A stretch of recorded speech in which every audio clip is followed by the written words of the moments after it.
New York City, July 2025. Known globally as the city that never sleeps, New York has always stood as a symbol of resilience, ambition, and ceaseless momentum. But over the past few days, its bustling streets, iconic subways, and vibrant neighborhoods have ground to a near halt. Not due to protests, blackouts, or even snowstorms, but because of rain. Not just any rain, the historic deluge. In just 48 hours, parts of New York recorded more than 330 millimeters, 13 inches of rainfall. Nearly 3 times the city's typical July average. Streets turned into rivers, subways became swimming pools, and millions of New Yorkers found themselves caught off guard. By early Tuesday morning, floodwaters had engulfed major thoroughfares from Lower Manhattan to the Bronx, stranding vehicles and forcing the closure of schools, small businesses, and even some hospitals. Videos circulating on social media showed people wading through waist-deep water, while others attempted to rescue pets, elderly family members, or trapped neighbors.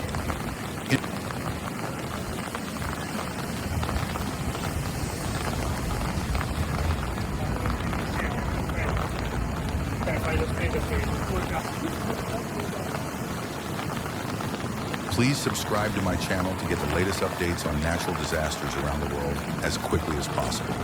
Wishing you a great new day.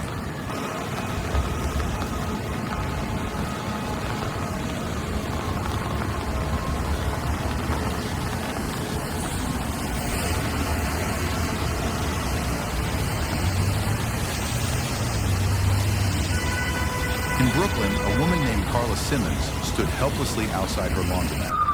"I just finished remodeling it last month," she said through tears. "Now it's gone. The water didn't even give us time to move anything." The subway system, the city's lifeblood, suffered massive disruptions. By Tuesday afternoon, 9 major lines were partially or fully suspended. Some commuters spent hours trapped in stations, while others had to walk miles in the rain to get home. One MTA official called it the most extensive flooding of the subway system since Hurricane Ida in 2021. So far, 5 fatalities have been confirmed, including a delivery driver whose vehicle was swept away in Queens and 2 elderly residents found in a flooded basement in Harlem. Emergency response teams reported over 1,200 flood-related calls, ranging from stranded cars to power outages and medical emergencies. Hospitals and fire departments across the 5 boroughs operated in emergency mode, with backup generators and emergency evacuation procedures kicking in. The NYPD deployed additional units to help with evacuations in severely flooded zones. Property damage is currently estimated to exceed $900 million USD, with some experts warning that number could double once business interruptions and infrastructure repairs are fully accounted for. Insurance companies are bracing for a wave of claims, particularly from small business owners in flood-prone zones who had never needed flood insurance until now.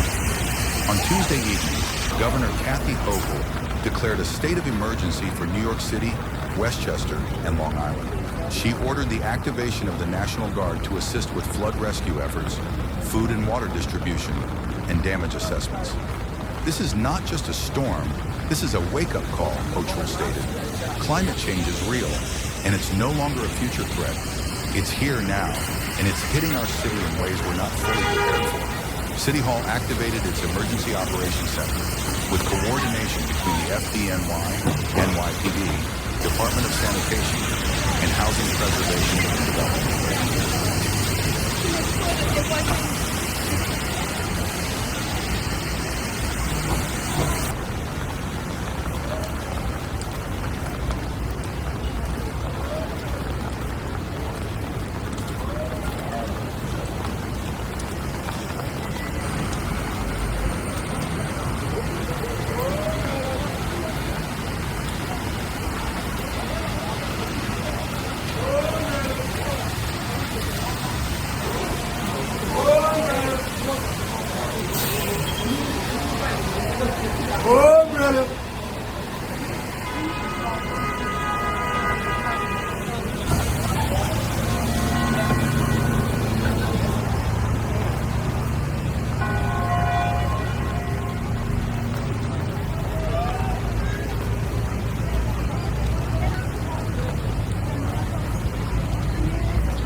Temporary shelters have been opened in city gyms and community centers for residents whose homes were rendered uninhabitable. New York's geography, low-lying coastal land bordered by rivers and surrounded by aging infrastructure, makes it particularly vulnerable to extreme weather events.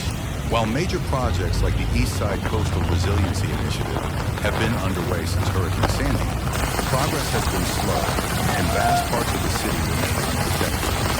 Dr. Melissa Carter, an urban planning expert from Columbia University, our drainage systems were built for the climate of the 20th century, but the storms we're facing now are once-in-a-century events happening every few years.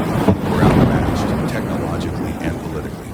In neighborhoods across the city, the rain revealed more than just infrastructure gaps. It exposed social inequities. Poorer districts in Queens, the Bronx, and parts of Brooklyn were hit hardest, as residents in basement apartments and public housing complexes were the first to flood. At a shelter in Jamaica, Queens, Anna Rodriguez described the terror of water gushing into the area. We didn't even have time to grab clothes. We just ran. Community groups and volunteers rushed to help. Dozens of churches, mosques, and local nonprofits opened their doors to displaced families. Mutual aid groups on platforms like Instagram and WhatsApp helped coordinate donations of dry clothes, food, and toiletries. But frustration was mounting. We've seen this movie before. During Ida, Sandy, Irene, said Jamal Green, a community organizer in East New York. Each time they promised to fix it, and each time we drown again. The National Weather Service has warned of more rain expected later this week, though not at the same magnitude.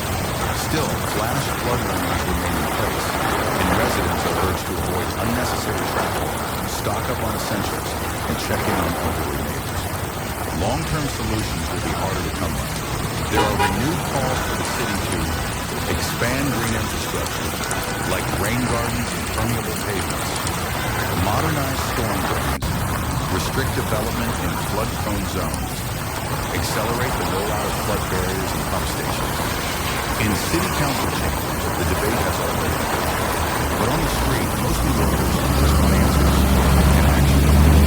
New York has weathered crises before: blackouts, blizzards, terror attacks, and pandemics.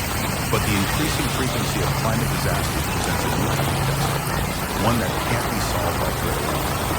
As the waters recede and the city begins its slow recovery, one truth remains clear: climate resilience is no longer optional.